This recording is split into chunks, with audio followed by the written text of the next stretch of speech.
Ka'bah Alawi datang ke Aceh tidak pernah membisahkan buat mulia di sana. Bangsa Aceh adalah bangsa yang menghargai siapapun yang datang ke bumi Aceh. Tapi ingat, jangan coba-coba bikin kemuliaan melebihi kemuliaan bangsa kami, bangsa Aceh. Karena jelas kayak kemarin di Bogor, pendukung Kiai Imad, tesis Kiai Imad didukung, dipersekusi. Ini tanda nasab palsu, jahanam. Paham? Kalau nasab asli, ayo panggil Robito, demo Robito. Hei Bapak Robito, hei ahli nasab Robito. Nih Habib ini harusnya demo Robito. Ente sudah tanda tangan ini, aneh udah ente akui nasab Nabi nih. Mana tanggung jawab ente pade? Ini sudah ini tanda tangan gua cucu Nabi. Ini udah dirungkan sama Kiai Imad, nih gimana tanggung jawabnya? Buset. Iya.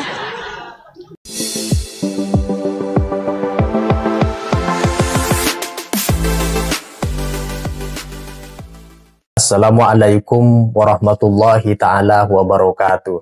Dalam suatu kesempatan, Tengku Qori satu majelis dengan Kiai Haji Imaduddin Usman Al-Bantani dan Mama Ghufron. Beliau, Tengku Qori, menceritakan banyak hal. Di antara pembicaraan Tengku Qori yaitu seakan-akan, kata beliau, Fakih Muqaddam yang mi'raj 70 kali itu lebih hebat daripada baginda Rasul yang melakukan mi'raj hanya sekali dalam seumur hidup. Nah, mitos dan glorifikasi semacam ini tumbuh subur di kalangan oknum-oknum Ba'alwi, sehingga tidak jarang itu diceritakan, disampaikan dalam ceramah-ceramah oknum Ba'alwi. Bahkan Tengku Qori menceritakan bahwa Robito Alawiyah yang memberikan legitimasi nasab seseorang sebagai bagian dari keturunan Nabi seharusnya dapat mempertanggungjawabkan nasab Ba'alwi tersebut ketika Ki Imad mempermasalahkan nasab Ba'alwi. Justru kan yang dilakukan oleh oknum-oknum Ba'alwi dari kalangan organisasi Robito justru membuat framing murahan dengan berteriak-teriak tanpa ada data bantahan ilmiah. Nah, selengkapnya mari kita simak siraman rohani dari Tengku Qori dalam video berikut ini.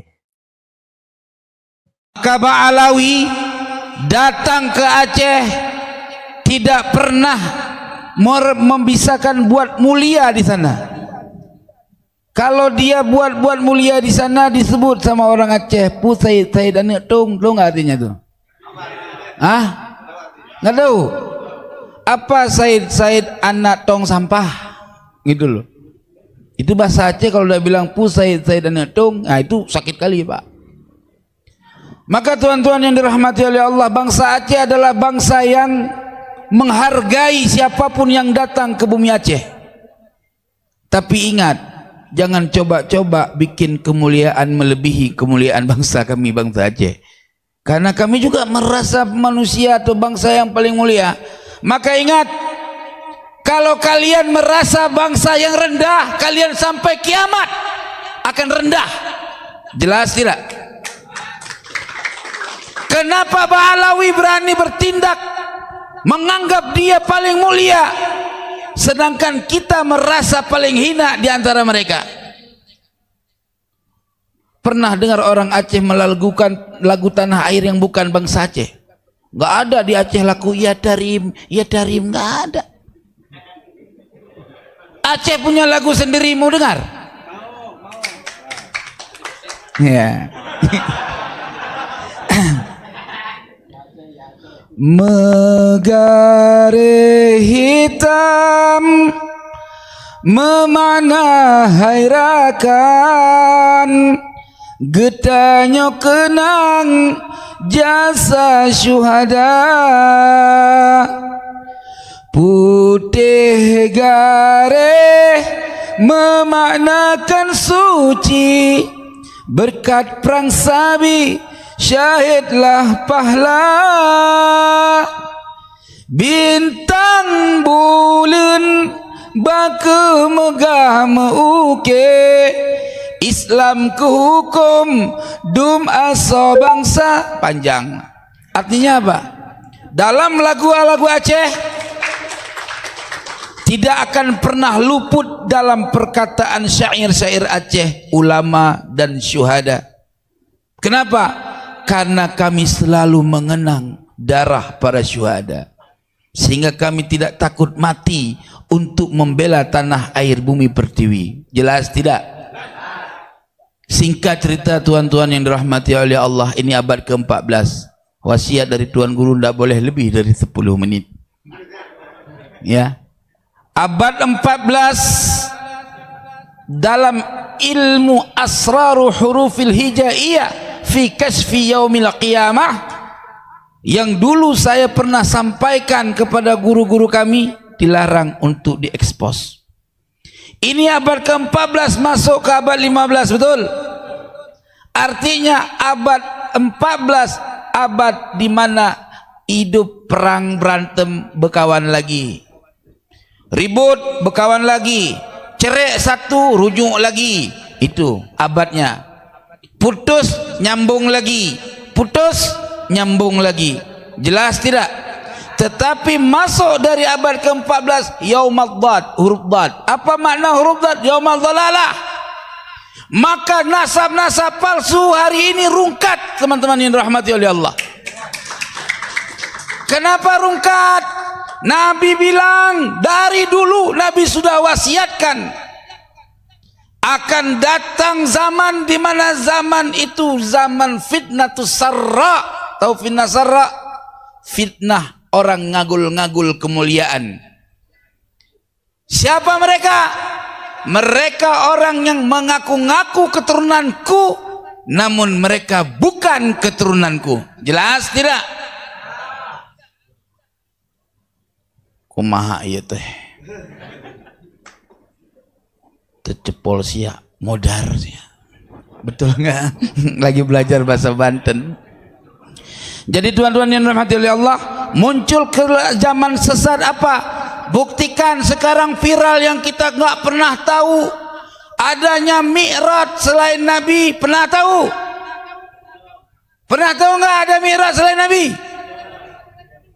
Diajarin Mi'raj ada yang selain Nabi 70 kali dalam semalam. Nabi Muhammad SAW seumur hidup Mi'raj cok sekali. Betul tidak? Pulang dari Mi'raj ada hadiah dari Tuhan Rabbul Izzah. Apa? Salat. Nabi kita kekasih Allah. Betul? Ada orang yang jauh setelah wafat Nabi ngagul bahwa pernah Mi'raj satu malam 70 kali. Apa enggak stres? 70 kali. Apa yang dibawa dari Allah? 70 kali mondar-mandir. Udah kayak apa namanya kalau mandir-mandir itu, Pak? Ini apa kalau yang main olahraga adu tarik-tarik gini apa namanya itu? Hah? Udah muter-muter kayak gasing, ya kan? Kalau Nabi Muhammad Mi'raj, Allah kasihkan kendaraan supaya makulat bagi manusia. Sebagaimana sekarang kita terbang dari Aceh menuju Jakarta 2 jam. Betul? Iya, kenapa? Pakai burak, yaitu pesawat. Ini si Amul pakai mukadam, nggak pakai apa-apa. Langsung kan hebat kali dia sama Nabi Muhammad. Itu pakai otak. Kita pikir ini ada kiai masih bela-bela Ba'alawi palsu jahanam itu. Diajak diskusi pakai data, bawa-bawa ulama Nusantara. Adu Kiai Imad sama Syekh Hasyim Asy'ari. Mana lebih hebat Kiai Imad sama Syekh Hasyim Asy'ari? Ketika saya bilang hebat Kiai Imad, marah. Oi, penghinaan itu. Ya kan dia suruh milih, Pan. Iya kan bingung kita. Bukan berarti kita mengatakan hebat Kiai Imad merendahkan Abu Syekh Hasyim Asy'ari, tuan. Karena setiap ulama yang paling utama adalah ulama yang masih hidup masanya. Karena hubungan kita hari ini bukan dengan orang yang sudah wafat. Betul tidak? Orang tarekat sah mengirsyad kepada imam mursyid harus kepada imam mursyid yang masih hidup. Betul? Kalau imam mursyid yang sudah wafat, itu kita tutup, tidak bisa ngambil irsyad kecuali dia sudah memberikan wasiat irsyad. Jelas tidak? Itu tuan-tuan yang rahmati oleh Allah. Aduh, kalau udah ngomong sebetulnya kelima susah. Kalau ada Abuya ampun kita angkat tangan. Maka oleh sebab itu teman-teman semua saudaraku sekalian, jangan pernah kalian berikan kesempatan bagi orang yang baca kitab dari kiri ke kanan. Itu jahanam, Bang. Iya. Al-Quran itu dari kanan ke kiri, betul? Kapan bisa dari kiri ke kanan? Aduh. Wa qul ja'al haqqu wa zahaqal batil innal batila kana zahuqa. Ingat, kebenaran pasti menang, kebatilan pasti hancur. Belanda laknatullah hilang di permukaan bumi pertiwi. Jelas tidak? Kebenaran adalah kemerdekaan. Insyaallah kita pasti akan merdeka dari penjajahan Bani Ba'alwi. Jelas tidak? La takhaf wa la tahzan, innallaha ma'ana. Jangan takut, jangan pernah ragu.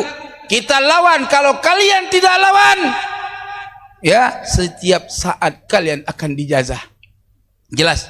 Kayak kemarin di Bogor, pendukung Kiai Imad, tesis Kiai Imad didukung, dipersekusi. Ini tanda nasab palsu, jahanam. Paham? Kalau nasab asli, ayo panggil Robito, demo Robito. Hei Bapak Robito, hei ahli nasab Robito, nih Habib ini harusnya demo Robito. Ente sudah tanda tangan ini, aneh udah ente akui nasab Nabi nih. Mana tanggung jawab ente pade? Ini sudah ini tanda tangan gua cucu Nabi, ini udah dirungkan sama Kiai Imad, ini gimana tanggung jawabnya? Buset. Iya. Tes DNA Yahudi, pusing kita.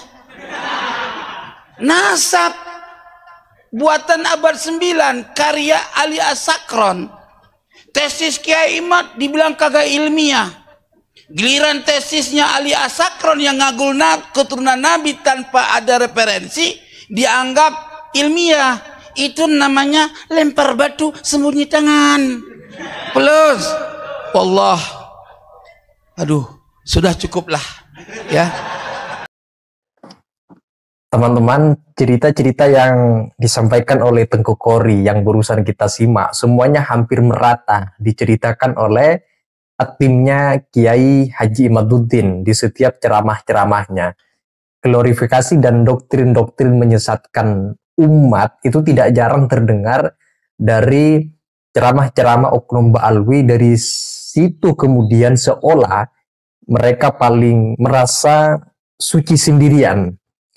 Tengku Qori selalu menggunakan istilah rungkat terhadap nasab Ba'alwi yang tidak dapat dibuktikan kebenaran nasab mereka dari semua jalur, terutama dari jalur tes DNA. Itu saja teman-teman.